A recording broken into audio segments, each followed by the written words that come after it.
all, I just want to say how amazing it is to see so many people here.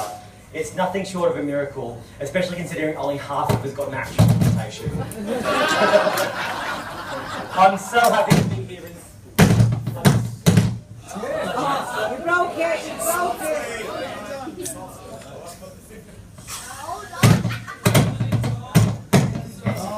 You fucking ruined it already. You'll be up there in 2 minutes if you've done this. Oh. I'm so happy to be here in Swansea. So I have to say, I really had no idea what to do when I realised I had to give a speech today. I was over the moon when Scott asked me to be best man, but I had to go on Google to look up what to say. Step 1, open with a joke. Check. Step 2, thank the other speakers. Thanks, guys. Step 3, compliment the bride. Becky Beckett, I think I can speak for all of us when I say you look absolutely radiant tonight today. I was going to say I've never seen a more beautiful Oompa Loompa, but I decided against it. As the speech guide said specifically not to make a joke about the bride's appearance. That's a lovely tan you've got going on though, don't throw this out.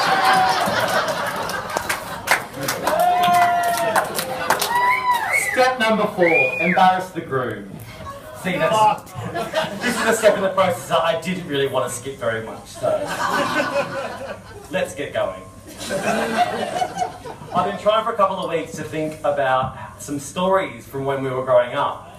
I think a lot of you might know that their family was a little suspicious when Mum gave birth to a beautiful little Vietnamese boy back in 1985. Little Ho Chi Minh Scotty Beckett didn't exactly look like a typical Caucasian kid. This resulted in him having the nickname of VC, standing for Viet Cong. We actually kept a clipping of a newspaper article when Scott was about 8 years old. A little Chinese boy had just been crowned as the 3rd reincarnation of Buddha in a huge Buddhist ceremony in Tibet. The kid was the spitting image of little 8-year-old VC Beckett.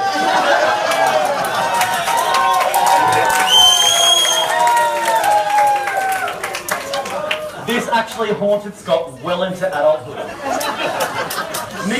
Nicola reminded me of a day back in time when we were gathered around Nana's back patio, playing with a website that scanned your facial features and told you which celebrities you look like.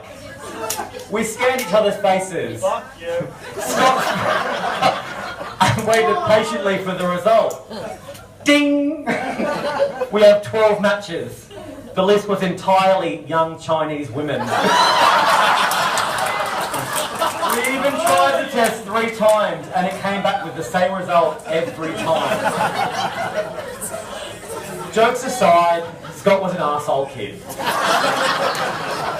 In between his trips to the emergency room for eating ant poison, jumping out a 2nd-story window, and getting stuck underneath the caravan, he was terrorising our poor pets. He killed our goldfish by fishing them out the tank that many times that they just died. We had a budgie, Mum's pride and joy, until Scott plucked every feather from its little body. And he'd ride the dog around as if it was his horse. Scott was always getting himself into trouble, and I was always helping him. I remember a time when we were both very young. We were sulking in the car because we had been told we weren't allowed to drive with Dad to the dump, of all places. Pretending to drive, the car was knocked into reverse, the handbrake taken off, and the car rolled down the hill, hit a street lamp that uprooted and smashed into through the side of a house. In a panic, and to avoid a smacked ass, I blamed Scott to let him take the heat. And it must have been a pretty good lie because he still believes it to this day. Despite all of this, we've both been really close in growing up. Really close growing up. And by close, I mean that we were best mates and worst enemies about 7 times a day. But we do everything together. One time, while we were living in Waters Bay, Scott was desperate to play hide and seek. Okay, I said, playing Nintendo. You go hide first and I'll count. I forgot in 2 seconds. I don't think I made the count 10 before I forgot that we were playing, and down I sat in front of the Nintendo, 3 hours later, Mum came in a panic.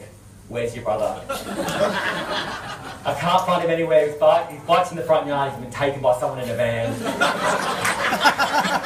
Mum and I took to the streets of Warners Bay to try and find any trace of Scott. Mum almost in tears. We got back home, Mum picks up the phone to call the police, and out wanted Scott rubbing his eyes because he'd fallen asleep in a cupboard for 3 hours. What's the tea, he said. Although I tell these stories, that Scott's gotten his own back through the years. I'd say about half the scars on my body are a direct result of him, including the time he pushed me over as a kid with a glass in my hand, sending me to the ER for 6 hours of surgery. My crime? Taking the glass off of him so he wouldn't hurt his hand. Despite being an arsehole and a bit of a troublemaker on the odd occasion, Scott's always been a sensitive soul. When my granddad passed away, 13-year-old Scott went with my mum to see granddad before the funeral so they could pay their respects. Naturally, it was a very emotional time because we all missed him so much, and we still do. At the end of the experience, Mum turned to Scott, who was very upset, to ask how he was. "Mum," Scott said, "he was just so cold." "Of course, honey," said Mum. "That's what happens when a person dies. The heat leaves their body. What did you expect?" "But Mum," says Scott, "I at least expected him to be room temperature."